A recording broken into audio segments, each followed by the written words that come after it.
გამარჯობათ მეგობრებო, გამარჯობათ. ყველას ხნეობა, ჯანმრთელობა და არაფრის არ შეგეშინდეთ.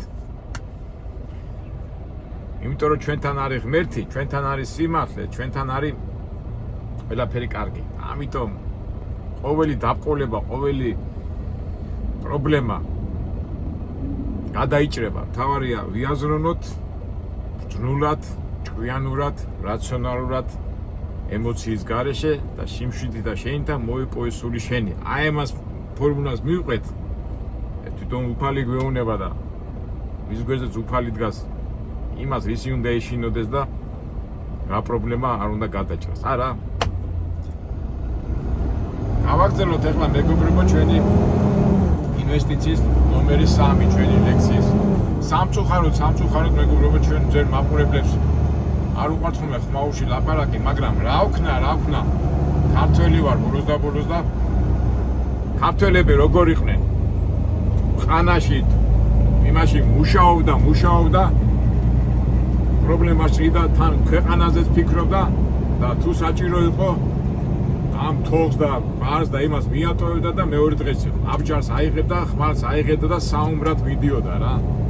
ჩვენც ასე ვასრულებთ ახლა მუშაობ ჩვენი გეგმები გვაქვს. სამწუხაროდ მუშაობიდან სპეციფიკიდან გამომდინარე ვერ ვახერხებ ხო მინდა ლაპარაკი დავიწყო მე წინა ვიდეოში ხო ვამბობდი რომ არ მინდა მოძრაობაში შეცდომები მომდის მეთქი მაგრამ ვერ გავჩედი მაგრამ ნუ რას ვიზამ ქართველი ვარ და მუშაობაში და მოქმედებაში ყოველთვის ბრძოლით ვართ ესა ბრძოლისთვის ვართ ყოველთვის მზად და თუ საჭირო იქნება ფიზიკურადაც ახლა მივატოვებ ამ აქვია ამ ჩვენ მანქანას ამერიკას და საქართველოში ჩამოვალ და ფიზიკურად დაუდგები ჩემ ხარს, ჩემს ქვეყანას და ჩვენ მოდგმას მომავალი, ჩვენ მომავალ თაობას. ყოველთვის ზათავა.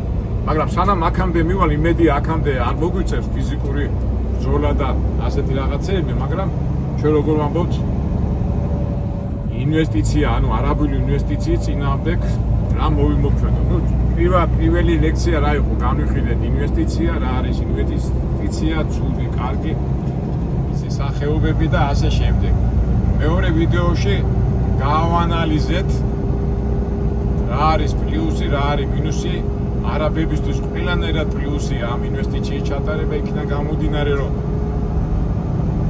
თავისი ისლამური საწარმოების და საწუნებიდან გამომდინარე ისინი იცნობენ რომ გაავრცელონ თავისი ისლამი მთელ მსოფლიოში ის ხლით, ტორილობით, ფულით, რაიმე ყველანაირად ამას ავრცელებენ და შევჩით აგერ ჩვენი პრობლემები ცავსე ქვეყანა და სამწუხაროდ ამ ქვეყანაში არიან ადამიანები, რომლებიც მარტო ერთი თხით ფიქრობენ და იმას არ ფიქრობენ რა იქნება 3-4 წლის შემდეგ.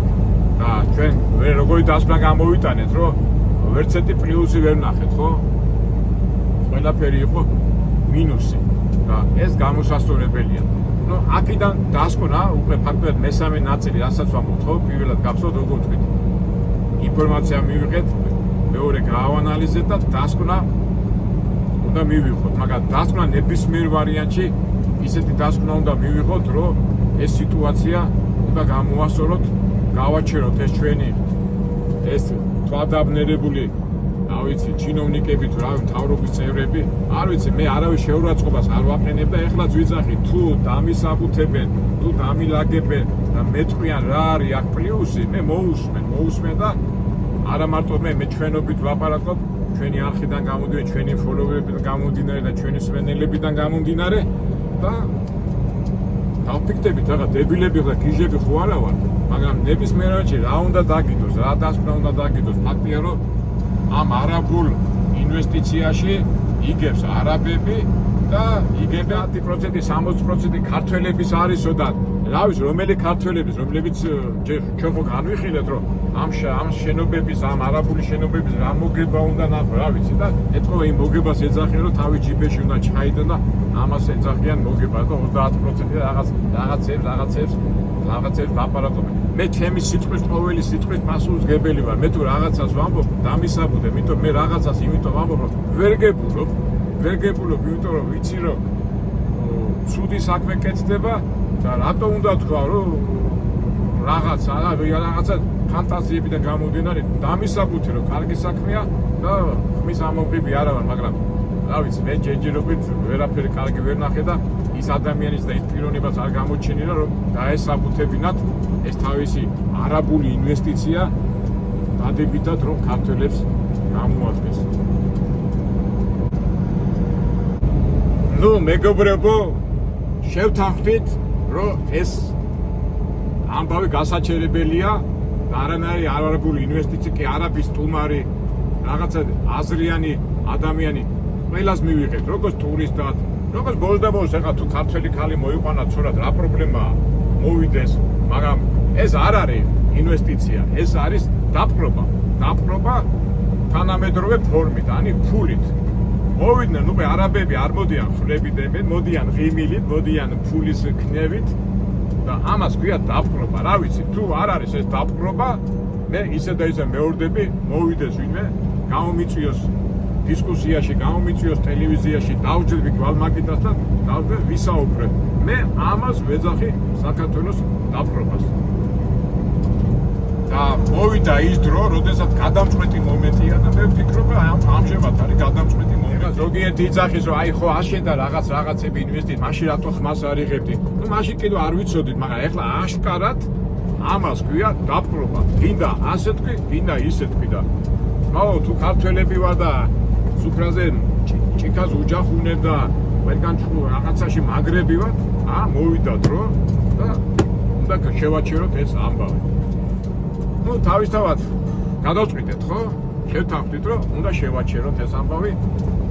ნებისმიერ ვარიანტში ეს არ არის ინვესტიცია, ეს არის დაპყრობა. რბილი ძალით დაპყრობა. ეს ტერმინიც გავრცელებულია უკვე პოლიტიკაში და გადახედეთ როგორც ხდება მსოფლიოში. კარგი, ეს გადავდეთ და რა არის გამოსავალი და მე ჩემ ას ვიტყვი და მე ჩემობი და თავს ნებას მივწვი და ჩვენობით ვიტყვი, იმიტომ რომ მე ამაზე ვიფიქრე და რამდენიმე ვარიანტი შევიმუშავე. დანარჩენი უკვე უნდა მოვიფიქროთ და მე გადავწყვეტოთ, მოვიმოქმედოთ, როდი დავიწყოთ მოქმედება.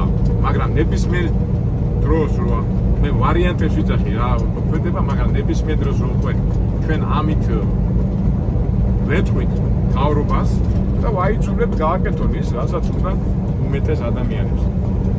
ქართველ ადამიანებს, საქართველოში მაცხოვრებელ ადამიანებს, იმ დროს ოსმა დამირეკა, სომეხმა დამირეკა, აზერბაიჯანელმა დამირეკა. მე არ ვარჩევ. ყველა საქართველოს მოქალაქეებიან და ყველა ვიგრძნო საშიშროება დაპყრობის და სახელმწიფოს განადგურების, ეთნოსის და 1000 საშინელებების, მაგრამ ამას ჩვენ არ გაგაკეთებინეთ. დავიწყოთ როგორ გამოვიდეთ ამ მდგომარეობიდან. პირველ რიგში რაც მე ახლა ვამბობ ჩემი YouTube-ის საშუალებით, ეს ინფორმაცია ყველას უნდა გავაგებინოთ რა ხდება საქართველოში ამ ინვესტიციის, არაბული ინვესტიციის თემაზე. იმიტომ ყველას ექნება თავისი აზრი, მაგრამ პირველი ჩავატაროთ რეფერენდუმი. ჩვენ ხო არა ვართ ეხლა ომის და იმას არ ვაპირებთ, ჩვენ ვაპირებთ ცივილიზებურად, წნარად, მშვიდობაში, სიყვარულში მოვიმოქმედოთ. ჩავატაროთ რეფერენდუმი, ძალიან მარტივია. რა ვიცი, გინდა სატელევიზიო რეფერენდუმი, გინდა როგორც ხდება არჩევნების დროს. ეხლა იტყვიან ფული არა გვაქვს. ნუ არ ვიცი, მაგრამ თუ იქ მუთაკებში კიდევ ფულს და იმის რეფერენდუმის ფულის არა გაქვს და გადავწყვიტოთ. კითხოთ ადამიანებს, რას ფიქრობთ არაბული ინვესტიციის შესახებ და ვინც გადაწყვიტავს, ისე გავაკეთოთ. ხმას ამოღები არა ვარ. ეხლა გააყალბებენ? რა ვიცი. თუ ხო ამაყობთ რომ იქ აპარატები გვაქვს, არაფერი არ ეს აქვია, არ ხარდება და ჩავატაროთ რეფერენდუმი, არაფერი, უნდა ამას უბრალოდ თანხმობა. ხო ვარ დემოკრატიული ქვეყანა და ხო ვარ სამართლიანი ქვეყანა. რა არის რეფერენდუმში? ასეთი ქვეყანა არის შვეიცარია, უკრასავით ქვეყანა, მაგარი ქვეყანა, მაგარი მეათე საუკუნე და იქ ომი არ ყოფილა. ეს წარმოიდგინეთ და რას აკეთებენ? ეს წარმოიდგინეთ მე-11 საუკუნიდან ყველა საკითხზე არის რეფერენდუმი. იქ ზარი გასაყვანი, იქ სკოლა ასაშენებელი, იქ ხეები ამა ყველაფერზე რეფერენდუმი და რეფერენდუმის რასაც ადამიანები უმეტესობას გადაწყვიტავს, იმას აკეთებს თავრობა. ძალიან მარტივი ფორმულაა და რა ვიცი, შვეიცარიელებმა თუ ააშენეს ასეთ ქვეყანა, ჩვენ არ შეგვიძლია რეფერენდუმი ჩავატაროთ. თქვა არ ჩატარდა რეფერენდუმი და ეს ტირილი რომ აი ფული არა გვაქვს იმ არჩევს აარჩევნონ როგორც ხდება რა ტექნიკურად. კაი არა მაშინ ჩვენ შევაგროვებთ ხელმოწერებს როგორც ვიცი პარლამენტში რომ განიხილონ თემა მგონი 50000 თუ 40000 ხელმოწერაა საჭირო. მე დარწმუნებული 50000 კი არა აი მე დარწმუნებული ვარ, რა ვიცი, ხო იცი რა დარწმუნებული რამდენია, 95% ყველა ხელს მოაწევს. ეს რამდენია, სულ ცოტა, ალბათ რამდენი ვარ, 3 მილიონი ხო ვარ, რამდენი 2 მილიონი თავისუფლად მოიწერება ხელ და მე პარლამენტმა არ განიხილავს ამ თემას და ვაიმე ის ხელია ცუდად მოწერილი და ამას იტყვიან. დავილოდოთ პარლამენტი რას გადაწყვიტავს. დავილოდოთ ტელევიზორში ნახავთ როგორ არის. რა ვიცი, აი როგორ უნდა გამოძღე. Keep right on West Grand Avenue. მათ ამაზე უარი თქვეს, ხო გამოჩნდება, გამოჩნდება. ამას მოყვება პროტესტი, მიტინგი. ხალხი მოგროვდება, ამდენი იცით, ხანდა და მე იქნება მოთხოვნაც, ხო? შეიძლება იყოს ძალადობი გამოსვლა, არა გამორიცხული, ხო, ემოცია, მაგრამ ძალადობა რომ თქვა რაღაცა პარლამენტში შესვლა, ეხლა მეტყვი შენ რას მოუწოდებ, იმას მე არაფერი არ მოუწოდებ. პოლიცია წამოვა, ჯარი წამოვა ჩვენ წინააღმდეგ. გამორიცხულია თაო. მე ნაუმარი კაცი ვარ, სამომში მაქვს მონაწილეობა მიღებული. და მე, რომელიც ჩემი სისხლი და იმით, ჩემი ის ჯარისკაცი და ის პოლიციელი ჩვენ წინააღმდეგ წამოვა, იმის წინააღმდეგ ვინც სამშობლოს საშიშროებას ნახულობდა ვიღაცა უცხოთომელები და ვიღაცა ისინი რა ქვია იმას. უცხო არაბები და ისინი მოდიან და იმის წინააღმდეგ პოლიციას გამოუშვებს ჩემ წინააღმდეგ და იმის წინააღმდეგ გამორიცხულია. აი 10 პოლიციელიდან დარწმუნებული 8 პოლიციელი ისე იფიქრებს როგორც ჩვენ. ის პოლიციელები ჩვენი შვილები არიან, ის ჯარისკაცები ჩვენი მამები, ძმები და ჩვენა ვართ რა, ჩვენი ნაწილია და რა ვიცი აბა. ეს სამი ვარიანტი. მეოთხე რა დარჩა. მაშინ უკვე ძალა უნდა გამოიყენოს ხო რაღაცა კოსმოსი და რა ვიცი აიდან მაგრამ ეს უკვე სიგიჟის ნიშანია და გიჟები და ისინი გვინდა ჩვენ. მე არ მინდა. მე დავწუნა თქვენ გინდა და გიჟების ადგილი არის საგიჟეთში და წავიდეს რა. ამ ქვეყნიდან წავიდეს. იცხოვროს, მაგრამ იცხოვროს მაგრამ ნუერებით რა. ეს ჩინოვნიკობა და თავრობის ხალხო, რაო პიტაპირ გეუნებით არ ახათ კარგი კაცი. თუ ამას თქვენ ამ სამივე ამ შემოთავაზებულ გზას გადალახა და რაღაცეებს შემოგთავაზეთ, მარაზმია და მარაზში ხო არ მინდა ცხოვრება და არ მინდა ცხოვრება. ეხლა წავა ისეთი გარჩევები, აი გადავიკიდეთ მუსულმანურ სამყაროს, რატო გადაიკიდეთ, ხო? მე რო ჩემი სახლია, მე მაქვს ჩემი წესები. მე რო შენ ქვეყანაში მოდივარ, აი მეზობლები ვართ, ხო? მე რო მეზობელთან მიდვარ, იმი ოჯახის წესებს არ ვიცავ. იგივე ის მეზობელი ჩემი ოჯახში რო შემოდის, იგივე იცავს. იგივეა, შენ მუსულმანი რა ის კი არ არის. მუსულმანმა რო იცის რომ ამ ქვეყანაში მოდის ასეთი წესებია, ის მოიქცევა. მე 1000 მუსულმანებს ვიცნობ. შენ რომ მიდიხარ ირანში, არაბეთში, დუბაიში, იქ წესები არა იცავ. ის თავის ქვეყნის წესი, შენ თუ გინდა ჩემთან სტუმრად ყოფნა და მეგობრად, მოდი რა ჩემი ინტერესები გაითვალისწინე და რა ვიცი ახლა რა პრობლემაა. გადაიკიდე, რატო გადავიკიდე, კაცო, ბიზნესია. ამჟამად ჩვენ არაბს ეგონა რომ რაღაც საქმეს გააკეთებ და აი მოსახლეობას არ უნდა. რა არის აქ საგანგაშო? არა პრობლემა იქნება. რატო იქნება პრობლემა? არც ლოგიკა არაფერი. აი არალოგიკურია და ეხლა თუ თავრობამ და ამ ჩინოვნიკებს ვეძახი, რა ვიცი, ცუდი გაგებით ნაღდათ არ ვამბობ, მაგრამ თვითონ არიან ამ ესენის თუ ვერ გაითვალისწინეს და ეს ადამიანების მოთხოვნა ვერ გაითვალისწინეს. ესე იგი მაშინ აი გონება ნაკლულები არიან. მაგრამ ჯანდაბას იყოს გონება ნაკლული, მაგრამ არ მინდა იყოს სპეციალურად ვაკეთებდეს და რა ვიცი, არა მგონია რა, არა მგონია. ეხლა ზოგი მეტყვის რომ აი ეკლესიას რატო არ ეუნები? ეკლესია მეგობრებო, ცოტა სხვა თემაა. არც ერთი ეკლესია, არც ერთი სარწმუნოებრივი ჩვენი ეკლესია, საპატრიარქო და ეკლესია ყოველთვის ყველა შეეცდება რომ შფოთი არ იყოს. თავისთავად შფოთი სატანურია, ეს არის ეშმაკური. თავისთავად ეკლესია ჩვენ მხარეს დამირეკეს და დაპარაკი. აი მუშაობთ, მაგრამ მუშაობ და დაპარაკში და ხო, ეკლესიაზე ვამბობ, რა თქმა უნდა ამას დაპარაკი. ეკლესია არასდროს ომისკენ არ წავა. მაგრამ ეკლესია რა შუაშია? ეკლესია დგას უფლის სწავლებაზე. ეხლა შენ მართლმადიდებელი ხარ, კათოლიკი ხარ, პროტესტანტი ხარ თუ რაღაცა ხარ, არის რაღაცა საკითხები, რასაც ქვია სახელმწიფო. რა. რა თქმა უნდა, მე მართლმადიდებელი ვარ და მერტის მიმდევარი ვარ და ის, მაგრამ ის საპატრიარქო, რომელიც ხელმძღვანელად ითვლება, ის ეფუძნება მერტის სწავლებას. და რა ვიცი, არასწორი კითხვაა რა, ანუ რა ვიცი, ხა მაინც უყვას უხერო, ზოგჯერ შეიძლება აი კითხვაში ეს რა შვება, ეს რა შვება და ასეთ ლაპარაკები რო არის ხომ იქიდან გამოდი. გამორიცხულია ყველა ჩვენ მხარეს არის. რჩება ეს რაღაცა ვიღაცა პირადი თუ თავრობის ინტერესი და თავრობაში რამდენი კაცია ხავთ 20-25, ავი რაღაცა ინტერესია და თავრობა რა არის ზოგადად? თავრობა არის სახელმწიფო რა არის ზოგადად? ხო იცი, ახლა გადავიდეთ ხო ჩვენებურად ხო სახელმწიფო არის რა, თუ არის ადამიანები ცხოვრობენ თქვა 10 კაცი, 15 კაცი, 20 კაცი, ნათესავებია მთელი ჯგუფი, გვაროვნული ის და ასე შემდეგ. და შექმნეს სახელმწიფო ამ ადამიანებმა, რომ სახელმწიფო არის იმ ადამიანთა როგორ თქვა ინტერესების დამცველი. და ამას ქვია სახელმწიფო და ის ადამიანები სახელმწიფოში არის ჯარი, პოლიცია, სასამართლო და სახელმწიფო უნდა დაიცვას დაქვიებას. თავისი საზოგადოება და დაქვია ხალხი. ეს არის სახელმწიფოს ვალდებულება და ირჩევ მთავრობას, რომელიც სახელმწიფოს წესებით უნდა მოქმედებდა და ეხლა მთავრობა თუ ხალხის ინტერესებს არ იცავს, რეფერენდუმს არ მიყובה, იქ რაღაცეებს იგონებს, ამას იგონებს და დავაი რა მთავრობა ხარ და რა ესახა, ხო? ბოდიშით ეხლა მე არ მიყვარს ეხლა ცოტა ისეთი სიტყვები გამომდინან, მე პროსტო ჩემი გზნობა ვთქვი, მაგრამ აქედან გამომდინარე მეგობრებო, მთავრობა ხო ნახავს რა ხდება და გამორიცხულია რომ ამაზე არ წამოვიდეს და ეხლა ბოლოს ჩვენი არჩეულია მთავრობა და არჩევნების დროს მოხსნით. რა ვიცი, აი ამდენიმე ვარიანტი შემოთავაზე მეგობრებო და რა ვიცი, რა ვიცი. ერთ სიტყვით ეგრეთ წოდებული არაბული ინვესტიცია საქართველოში არ უნდა განხორციელდეს.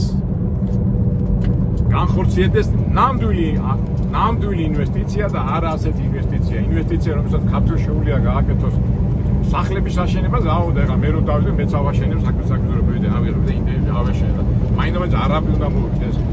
მივიღებ არაბულ ინვესტიციას, თუ რაღაც ტექნოლოგიები იქნება, მივიღებ ისეთ ინვესტიციას, რომელიც ხალხს დაასაქმებს და მუდმივი შემოსავალი იქნება.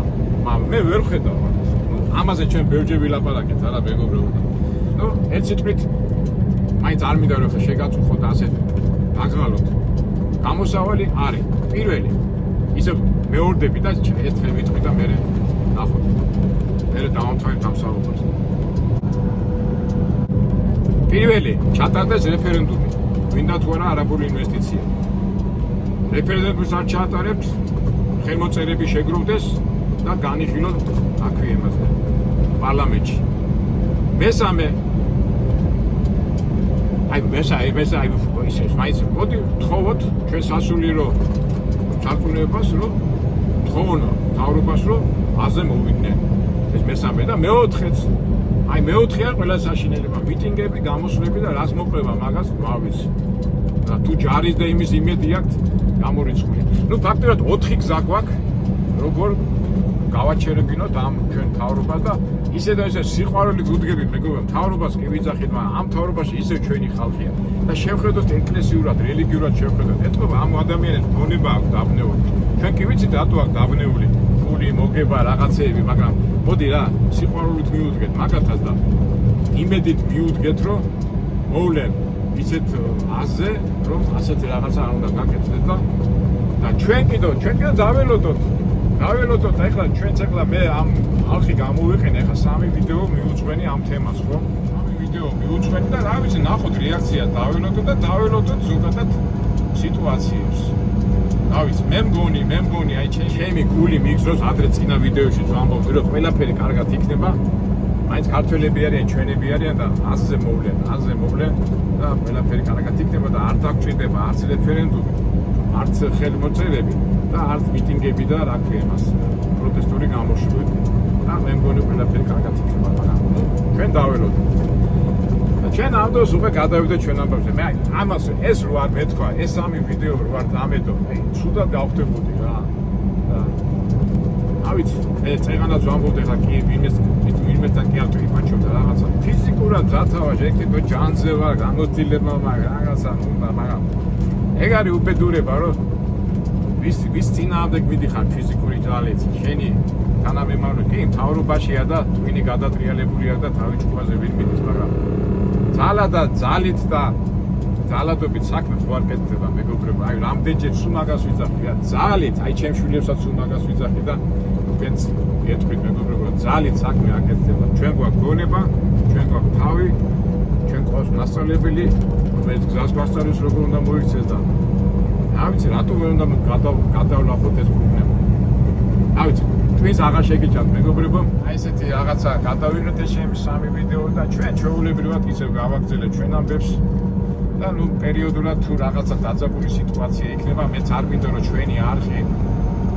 ასეთ პოლიტიკურ თემებს ეხებოდეს მაგრამ პოლიტიკა რა შუაშია ჩვენი პოლიტიკაა საქართველო ჩვენი პოლიტიკაა ჩვენი ქართველობა ჩვენი ტრადიცია ჩვენი ოჯახები ჩვენი და როცა იქნება რამე საფრთხე ალბათ კვირაში ერთხელ ალბათ აი ეს მიკრო წინა ვიდეოში ვამბობდი რომ ეხლა ჩვენ კი გადავიღეთ რაღაცებს ვისაუბრეთ მაგრამ კონკრეტულად თუ რაღაცა საშინელება იქნება და გამფრთხელი იქნება შეძლებს დაგვარად და ნეტავი ისე იყოს რომ ამაზე ლაპარაკი არ დავჭირდეს მაგრამ ნუ შეძლებს დაგვარად კვირაში ერთხელ მაინც რაღაც ისეთ საჭიროებო თემას და ისეთ გადამწყვეტ ერთ თემას შევეხებ რა თქმა უნდა თქვენთან ერთად მეგობრები ვარ ჩვენ ერთმანეთს უზიარებთ კომენტარის სახით კითხვების სახით და ეს როგორ ვამბობ ხოლმე მუშაობ და დრო გადის კაი გაგებით ვიძახი მეგობრებო